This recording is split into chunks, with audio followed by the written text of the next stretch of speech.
All right. Ms. Williams, once more, if I may ask, you did send an email that asked you to come to the office hours and bring up your question. Was your question resolved?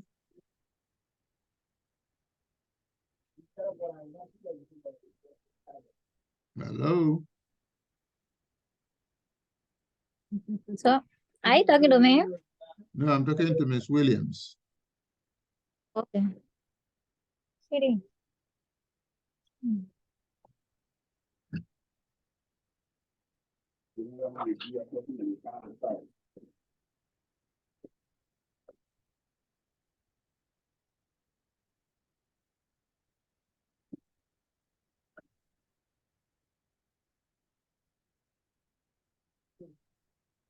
Hello?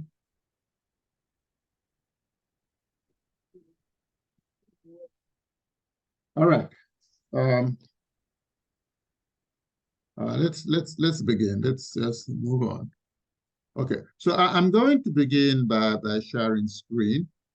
Today we are going to talk about regional arrangements and also about multinational corporations. I will use this opportunity to address some of the conceptions that people may have about multinational corporations. And I would also talk about multinational corporations within the context of ideological perspectives. And so I'm going to pull up the screen here. I'm going to share screen.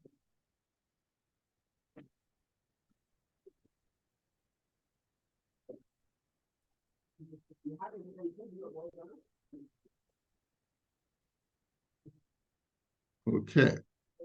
You can see my screen, am I correct? Yes, sir. All right. So let's,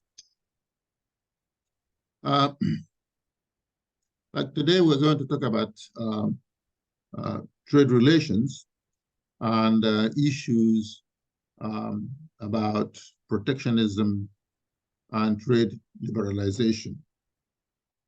But also, briefly identify regional arrangements around the world and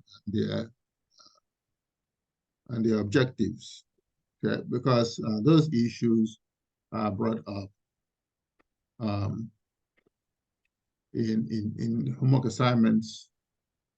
Now, first of all, what has happened over the years as we been talking is that we have been trying to liberalize trade around the world. And what is liberalization? Liberalization is where, through like the Doha round of negotiations and the Uruguay round, and through essentially the World Trade Organization, we try to facilitate trade among nations. One of the outcomes of this is regional trade arrangements. Yeah. And there are different regional trade arrangements. Some of them are convoluted, some of them are simple, and there are also you can say some of them are nested. For example, you see in Europe, they have the European Union. The European Union is simply an economic arrangement, and you can see that in the European Union, they have a free flow of goods, they have free flow of labor, and they have a common currency that many of you are aware of, the euro. That is really a far-reaching kind of regional arrangement. And then you have the North American Free Trade Area, which has been recently renamed. That is the trade arrangement between the United States, Mexico, and Canada. In West Africa, you have the ECOWAS, the Economic Organization of West African States. Then in East Africa, you have some kind of arrangement. And then in Asia, you have the ASEAN, ASEAN, as a regional trade arrangement. And then, of course, you have a regional trade arrangement amongst Central American countries. So now, but before we get to the details of those regional trade arrangements, let's talk about then the objective. The objective is to liberalize trade and to also minimize protectionism among countries. And those protectionisms include things like tariff barriers, also standards of products, like labor standards, which are non-tariff barriers. Sometimes people have quotas, which limit the quantity of goods that can be imported into the country. Now, you can see protectionism involves tariffs, quotas, and non-tariff barriers. And the reasons very often that these trade restrictions in some way, they are usually measures to reduce the amount of imports coming from other countries into a specific country. Okay, usually, as I said, a tariff, for example, is a tax on a good. You hear about an import tax. Okay, so if you import, say, oranges from South America to the United States, you pay a tax based on the value. It could be a quantitative tax. For each orange, you pay a dollar, or you pay 20 cents or 5 cents. It could be a value, which is to say, you have an invoice which says that you have a shipload of oranges for $2 million, and you pay 2% tax on the value, on the invoice value. Because these tariffs increase the price of the good in the importing country and makes it less competitive, and of course provides an opportunity for the importing country to produce those kinds of goods. And the quota is simply a physical restriction on the quantity of a good that can be imported. Now, what happens is that when you impose a tariff, technically in economics, what happens is that the supply curve moves to the left, which essentially increases the price of the good. And you can see when the supply curve moves to the left, you can see that the equilibrium price will increase and the equilibrium quantity demanded will also decrease, which is a simple technical economic analysis on what do you call it? A comparative static analysis. And you shift the supply curve to the left, and the quantity supplied and demanded, the quantity bought and sold will actually decrease from, say, 500 to something less. Now,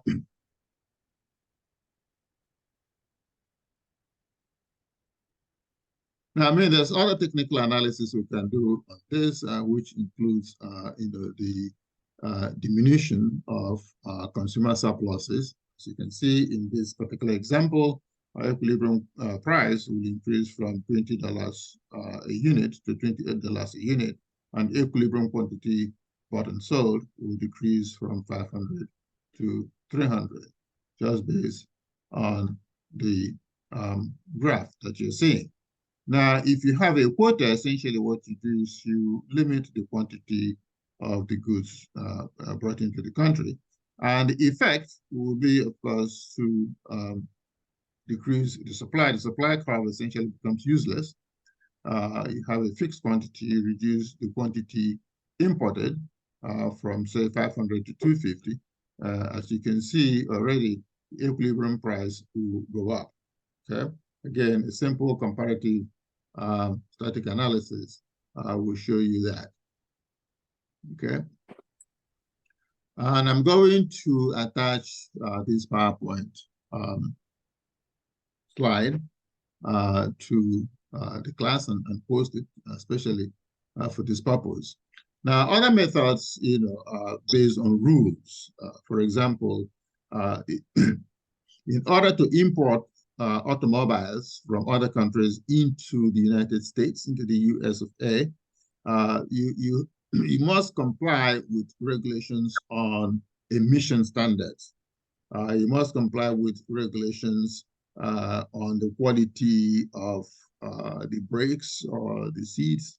And in fact, in many cases, the United States would impose on other countries labor standards in their own countries as a means of reducing increasing the price of the good when it's imported into United States. Now, like we said earlier, very often countries get into disputes like they are in violation of World Trade Organization rules. For example, when you set standards on fuel emission from cars, the documentation required to be able to sell the goods in the importing country sometimes becomes very costly. And so, they may also they may also demand from the importing country certain kinds of substances that will not, for example, preservatives. They can specify the specific kind of preservatives that must be used if you're importing any kind of food items. If you don't, then what's going to happen is you cannot import it. And if you comply with the regulation, two things can happen. One, what do you call it? The price of the good will go up. This is number one. And the other possibility is that the preservatives you're talking about can only be bought cheaply from the importing country. And I'm saying this in anticipation of a discussion that, or an issue that will arise.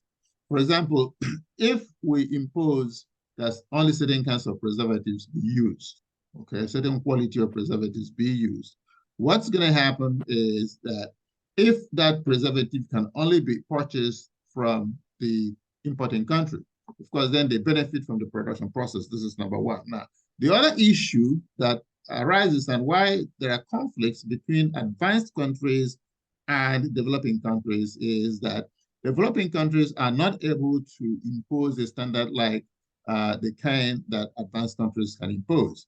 And if you impose the kind of condition that you must use certain kinds of preservatives, then the developing countries are not able to produce those preservatives, and that makes it difficult for them to participate in world trade. And this is one of the reasons why you do have conflicts.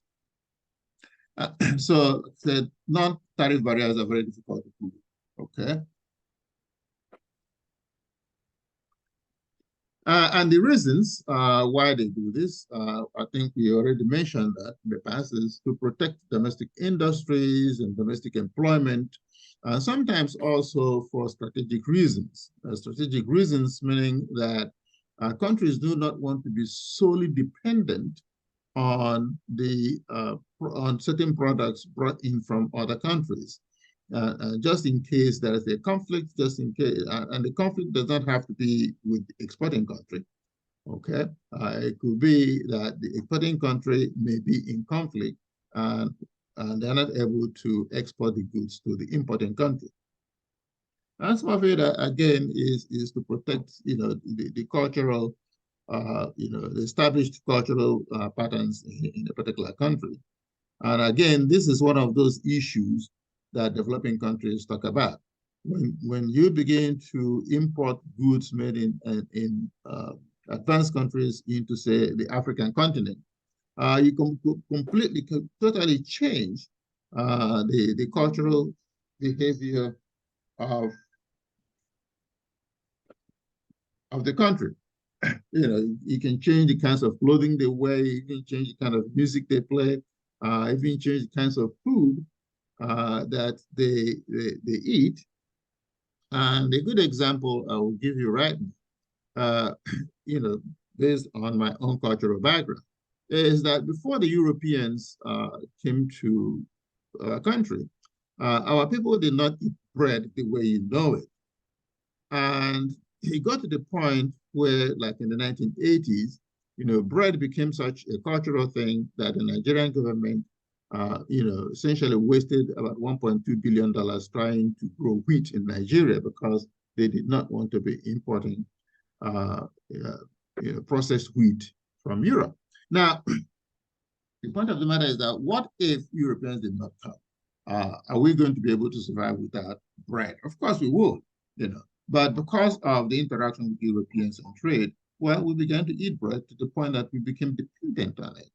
Okay, and this is just an extreme example, But in general, yes, one of the reasons would be to protect culture, and the final reason is also to prevent dumping. Okay.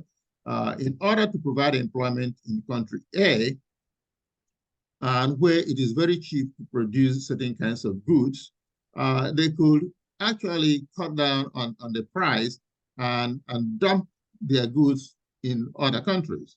And then they protect, employment in their own country while, getting other countries to consume their own goods at a cheaper price. All right. Now, but what are the benefits of trade liberalization? It's very, very, very important that we think about trade liberalization, and trade liberalization helps us to specialize, helps countries to specialize. I mean, the law of comparative advantage is very well known because it helps us to specialize in what we produce the best. And of course, allows developing countries to access markets, okay, and encourages international competitive efficiency. That is very, very important because if you really think about it, in all honesty, without trade among nations where countries produce and export what they are best at, believe you me, the standard of living around the world will be much lower than it is. Because we will try to produce everything and we will not have the variety of goods that we have today. I mean, that is true, okay? And so the negotiations about trade liberalization, the aim is to free up world trade and break down the barriers. Of course, you cannot break them down completely, and they may not be also infinitely beneficial to everybody. Okay. Now, as we said, these are some of the things, some of the things we hear now, going to things that you've heard before, I've mentioned in generality. And so the process of trade liberalization has been going on since after the Second World War, given the experience that the world had that gave rise to the Great Depression of the 1930s. So in 1947, the earliest agreements were signed. That was the GATT, the General Agreement on Tariffs and Trade. And of course, there have been ongoing talks, beginning with the Uruguay round that began in 1994, and currently the Doha round under the WTO that has been going on since the early 2000s. All right, so like we said earlier, these agreements are very, very difficult to achieve and very difficult to enforce, but the WTO is there to resolve issues or disagreements between nations so that we do not have conflicts. Okay, so on that note, we have sort of summarized the trade liberalization discussion. The other discussion that that would have would bring about is the multinational corporations. Multinational corporations are corporations that say they are in one country but they are operating around the world. Okay? One big example is IBM. IBM is a multinational corporation. It has its headquarters in the United States, but it operates around the world. Hewlett Packard, HP Computers, is a multinational corporation. AT&T is a multinational corporation, and you can go on and on. Pfizer, which manufactures medication, is also a multinational corporation. Now, of course, the oil companies, they're multinational. They not only explore oil and produce crude oil around the world, they also refine their own refineries around the world, or they have a hand in refineries around the world and export their final products to other countries. And so now the question then becomes, is there any benefit? Well, one particular benefit of multinational corporations is that, of course, they help with facilitation of trade. This is number one. Number two, they also help with the transfer of technology and knowledge. Because if a country that has the knowledge and skills to manufacture specific important and critical goods around the world, and they are operating in a developing country, they effectively transfer knowledge. I mean, you have to hire the locals. And you see over the years, especially in the 1960s, between the 1960s and the mid-1970s, many developing countries insisted that multinational corporations must hire local staff. They must hire local technical staff, not just staff, not just like office staff, like secretaries or janitors, cleaning staff. That's not what we mean. What we mean here is that if you need engineers, you must participate not only in training local engineers, but you must also hire them. And when you do that, what happens? What happens is the engineers learn how to produce the very goods that you are importing into the country. And so even if the multinational corporation leaves, some of that knowledge has already been transferred. In fact, I remember in 1973, the Nigerian government had what they call the indigenization decree, which is to say that a multinational corporation operating in Nigeria, manufacturing goods in Nigeria, must, as a matter of fact, be owned 25%, at least 25% by Nigerians, Nigerian nationals, and a certain percentage of the technical personnel must be also Nigerians. In that way, Nigerians learn about, the producing the goods, and the effects are very, very well known. When multinational corporations misbehave, and I'll talk about one particular misbehavior, then very often they are expelled, or, from time to time they are expelled, and local staff will simply take over the operations. Now, the liberals will, emphasize these transfers of technology, transfers of knowledge, and also, providing employment within the country. Now, the mercantilist perspective will be that the interference of governments should simply not be there. You cannot impose on these multinational corporations that they must operate in a particular way. And you can see very clearly that the mercantilist perspective, the realistic perspective, is simply that these multinational corporations should be left alone to maximize their influence. And very often they do influence governments. They influence governments in the sense that they can threaten to move their technology away. They can threaten to move away the company and the employment that they provide. The Marxist perspective is simply that the multinational corporations are extensions of the capitalist class. And the reason that they have operations overseas, that they even operate one way or another across borders, is to continue to perpetuate and reinforce the exploitation of the working class by the ruling capitalist class.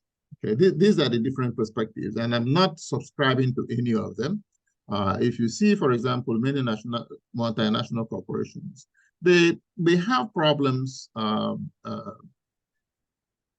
in developing countries or even wherever they operate. One of the problems is that they sort of minimally comply with the rules, For example, if you say you must have 25% of your technical staff must be from the host nation, the host nation being, for example, an American company that's operating in Ghana or in Argentina, and you say a minimum of 25%, and they'll keep it to that bare minimum. They don't try to go above it. They may have their reasons. They want to protect their interest.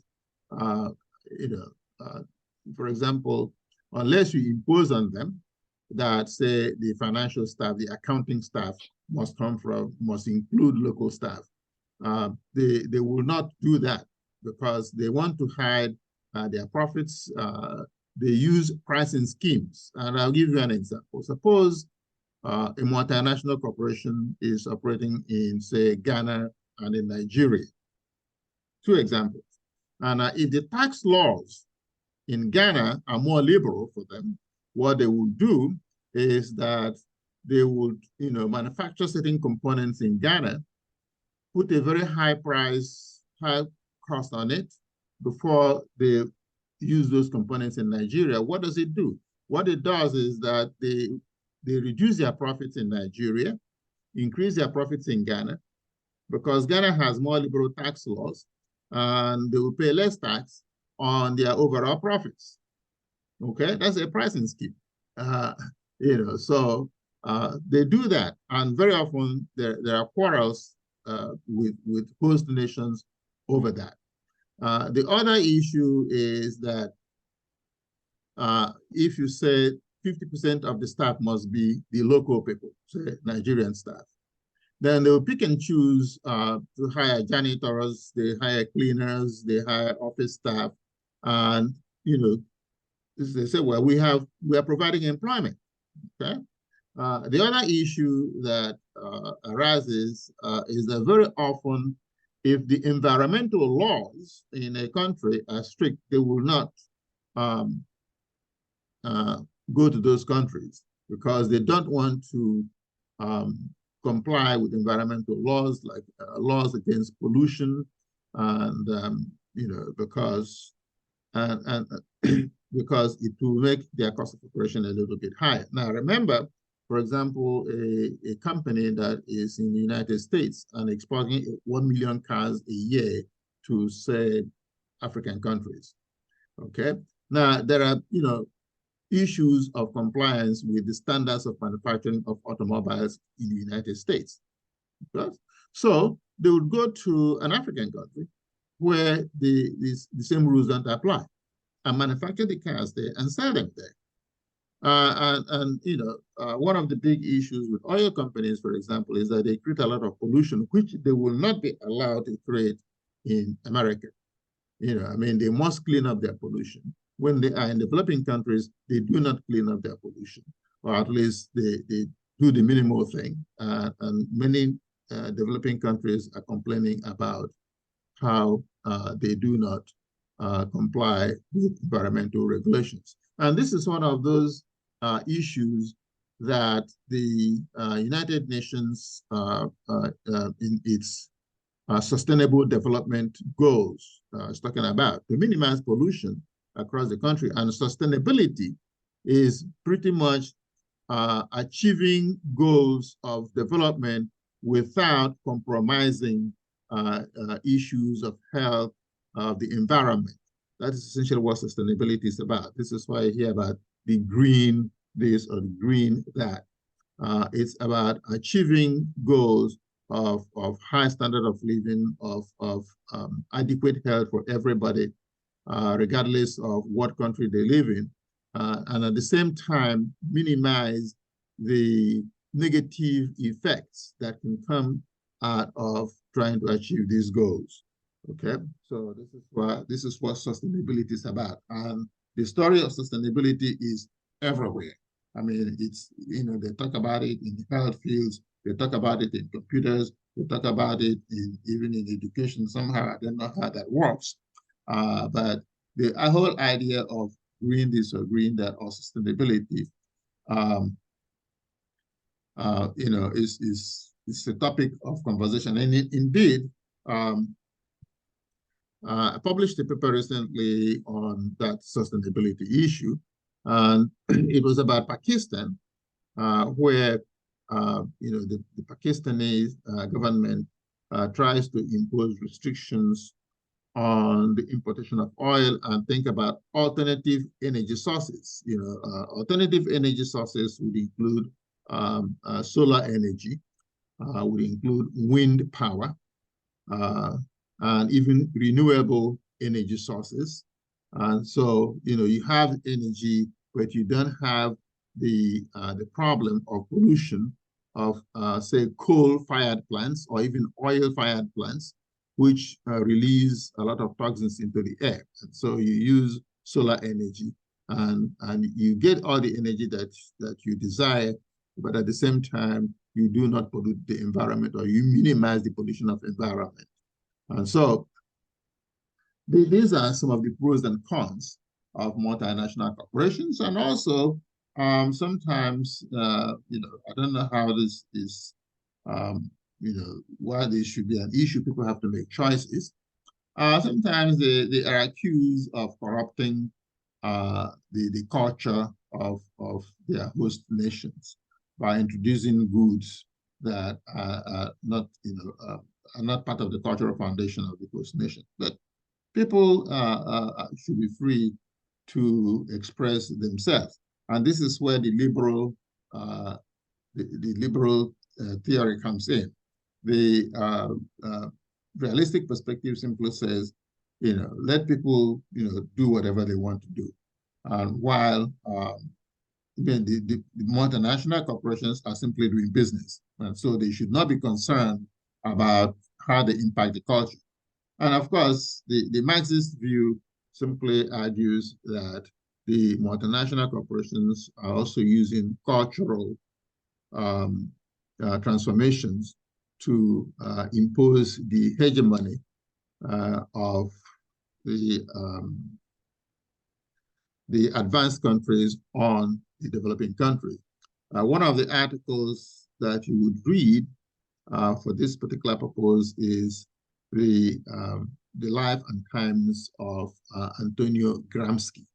And so you hear about neo-Gramscian ideas, because essentially what Gramsci was talking about is that when these foreign corporations come into countries, they try to also completely transform the culture of the country so as the citizens of the country that is being dominated by the advanced countries completely transform their culture, and so they become dependent.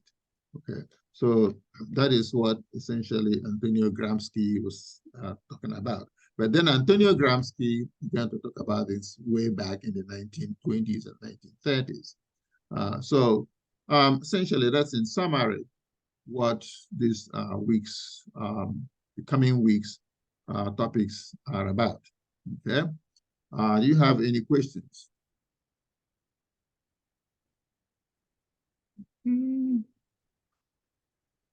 All right. I mean, go ahead. Not really on the explanation. The explanation is clear, but I just wanted to understand something. Okay. On the Coast Guard, I saw something that term project. So I don't. Is there something like you will give out a topic that would develop or something? How will it be like? Because I don't understand a lot of things, so I beg you, sir. I think the assignment is.